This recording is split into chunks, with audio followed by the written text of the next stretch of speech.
I'm going to show you how fake mint errors are created. So stay tuned.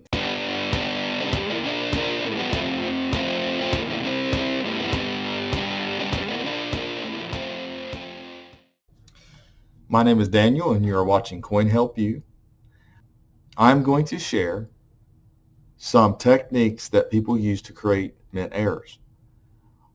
In the next couple minutes or so, you're going to watch several clips of different things that I do to coins, and I do damage these coins. And then I'm going to show you up close the exact results. Also, go to my Coin Help You channel, go to the video tab, and you can go through all these videos. I have several videos that show damaged coins that are not mint errors, and I also have a lot of videos on mint errors that also show damaged coins as well as actual mint errors to help you identify them. So let's get started on this. Okay, this is what we're going to do. Now most people do this with a vise. They'll squeeze them together. We're going to put a quarter and a dime on top of that quarter. And typically you can do this with, a sledgehammer. And like I said, people do use vices for this kind of stuff. It's really not that hard to do. And we'll show you the results when I'm finished.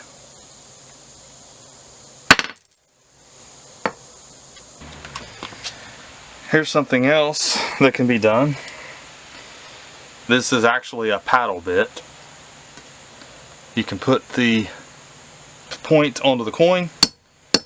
You can actually pound all the way through the coin.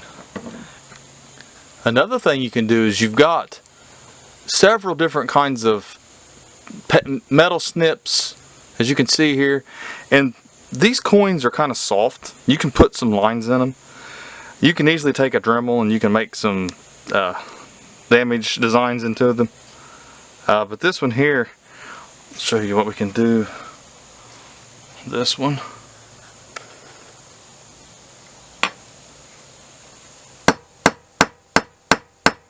And I can use power tools if I wanted to.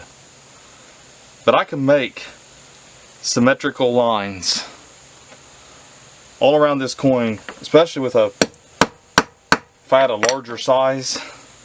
And I can make suspicious lines, oddball lines. People think they're die cracks. They'll think they're just different errors. Another thing we see a lot in the groups is smooth edge reeded coins. There's different ways of doing this. You can do it with a Dremel. You can do it by pounding on the coin, and I'll show you. But you can actually flatten out and make the coin even look thicker if you want to. I'm just using a simpler technique, but I could actually, if I had a grinder set up, I don't have a grinder set up, or a metal vise, I have a plastic vise, I could actually do these a little bit better, make them look a little bit more convincing. If you don't understand the minting process, then you're not going to know that this coin's been messed with. But I've seen this a lot. Pounding a coin, pounding the reading down is not very difficult, and it actually hooves up the metal on the rim.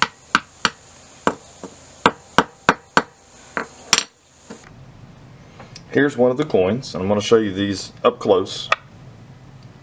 I've seen this a lot in groups. Little bumps, little oddball look to the coin, and they'll say, well, how in the world could that happen? How could someone create that and do that? Well, I just showed you how I did it on concrete. I pounded the coin on concrete, I laid it down, another coin on top of it even, and that's what people don't realize. This stuff like this can definitely be faked, and you have to be careful. It's always good to do your due diligence. If you're not finding the error, typically that means it's usually going to be damage. Very rarely we're going to find a fresh mint error in the wild that's going to be dramatic, especially a dramatic error.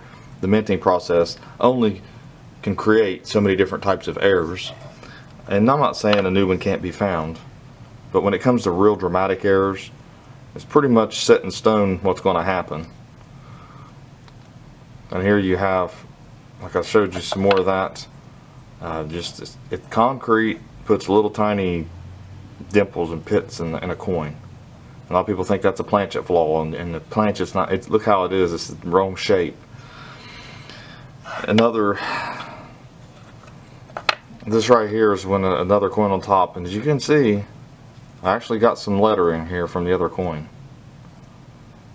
And this mimics a partial clip or a double strike or struck through, and I could use another denomination to do this with if I wanted to. This one I wanted to show because you can see this circular pattern, and I see that a lot, and that is from a coin roll crimping machine.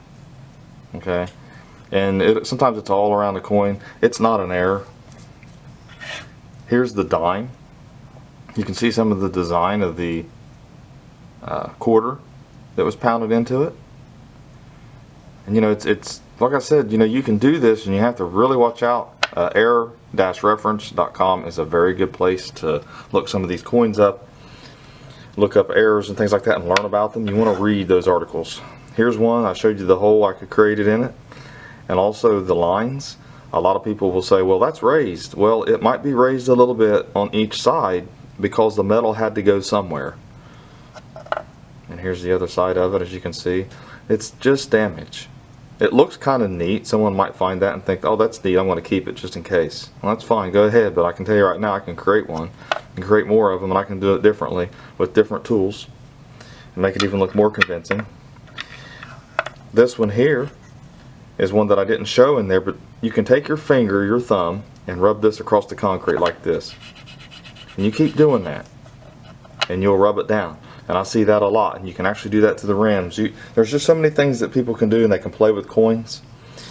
This one here I want to show you is, I showed you that this has a little bit of design on it, but this is also the one that I pounded on the rim, and I'm going to show you that one.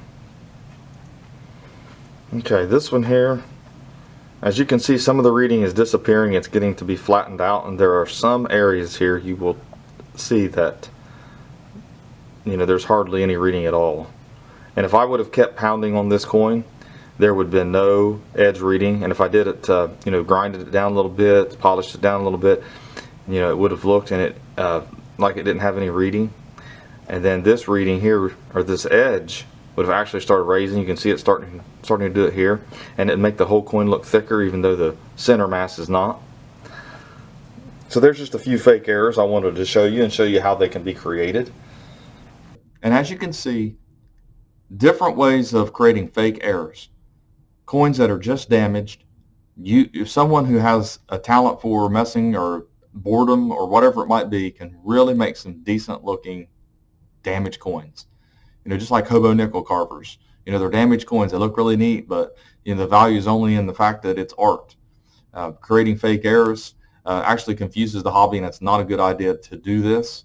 It's most certainly fraudulent to sell them as mint errors, and you'll see them a lot on Etsy and eBay and Wish app and different websites. So thanks for watching my latest video. Please like, share, and comment, and subscribe. Click that subscribe button, and have a great day.